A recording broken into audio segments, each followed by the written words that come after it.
भरते हो और टीना हाथ नहीं आएगी, इशारे क्यों करते हो? मजनू की तरह पागल बना दूंगी। अच्छा, मजनू की तरह पागल बना दूंगी। घूमोगे आवारा बन के सड़कों पर। लड़कियां आजकल मरती नहीं है तुम जैसे लड़कों पर। तब भैंसा भगा दी का।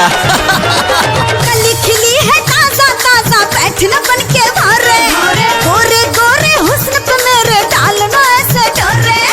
जरा ध्यान से सुनो, सुनाओ। मैं छक्के तेरे छुड़ा दूंगी ओ बिहार के छोरे। मैं छक्के तेरे छुड़ा दूंगी ओ बिहार के छोरे। ओ टीना, क्या है? मजनू वो बनते हैं कौन? जो एक ही कली पे मंडराते हैं। अच्छा, हम तो वो मर्द हैं जो हर कली को फूल बनाते हैं। अरे सुन रही हो ना? हाँ हाँ। तुम क्या पागल बनाओगी हमको ए हसीना? तुम क्या पागल बनाओगी हमको ए हसीना? एक बार छू दिया तो तेरा छूट जाएगा पसीना।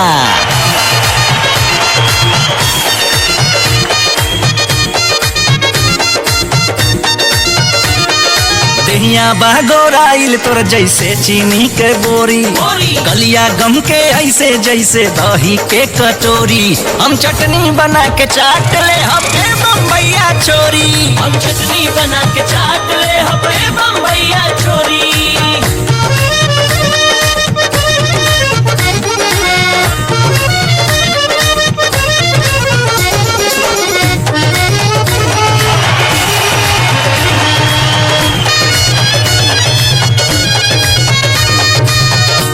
लाख अदाएं रखती हूँ, लाख अदाएं रखती हूँ, तू समझना ऐसा वैसा।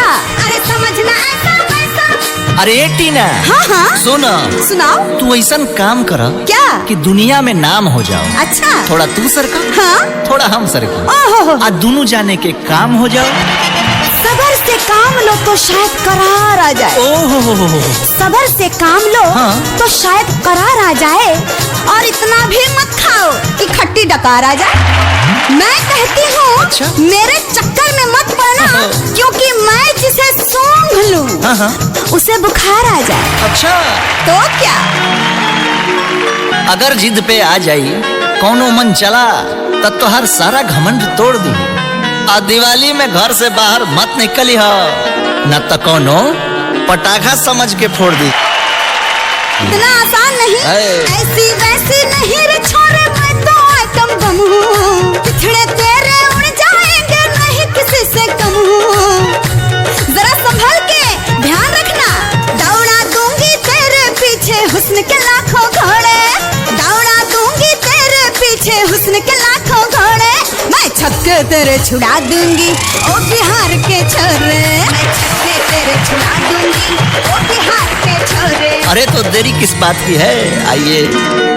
छक्का एक कर छूटी एक बेर मिलके देखा अकेला। मिलके देखा अकेला, हाय हाय मिलके देखा अकेला। प्यार में पता चली मैडम के गुरु के चेला। के गुरु के चेला। अच्छा, तो जनाब अकेले में मिलना चाहते हैं? हाँ हाँ बिल्कुल। अरे छोड़ो, जमाना जानता है कि तुम जमाने भर के लुच्चे हो। तेरी नजर में जमाना जानता है हाँ। कि तुम जमाने भर के लुच्चे हो। ओहो, बिल्कुल नहीं। अरे तुमसे क्या मिलना अकेले में? क्यों? तुम अभी इस खेल में बहुत कच्चे हो। ध्यान से सुन रहे हो ना? बोलो ना। मेरे हुस्न की कीमत तुम क्या जानो? मेरे हुस्न की कीमत तुम क्या जानो? अभी अंडे से निकले हो, किसी मुर्गी के बच्चे हो। तू का जहाज में से निकल बड़ू, डर गई? चलो मान लिया। सुन, दीवाना दीवाना दीवाना दीवाना तेरा मर जाएगा। दीवाना दीवाना दीवाना दीवाना कुछ कर जाएगा। तोर हुस्न हो अच्छा चंदन लगावो, ओकरा ऊपर अगरबत्ती देखावो, ओकरा ऊपर हार डालो। तोर हुस्न हो ओकरा दो चाहे अचार डालो।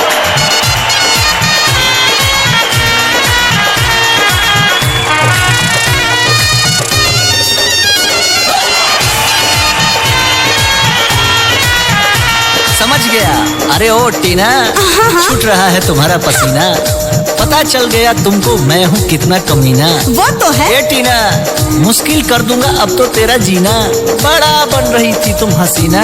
अरे ओ टीना, क्या है? अरे सुन टीना, अरे ओ टीना, लगता है गिर गया तुम्हारा डिस एंटीना।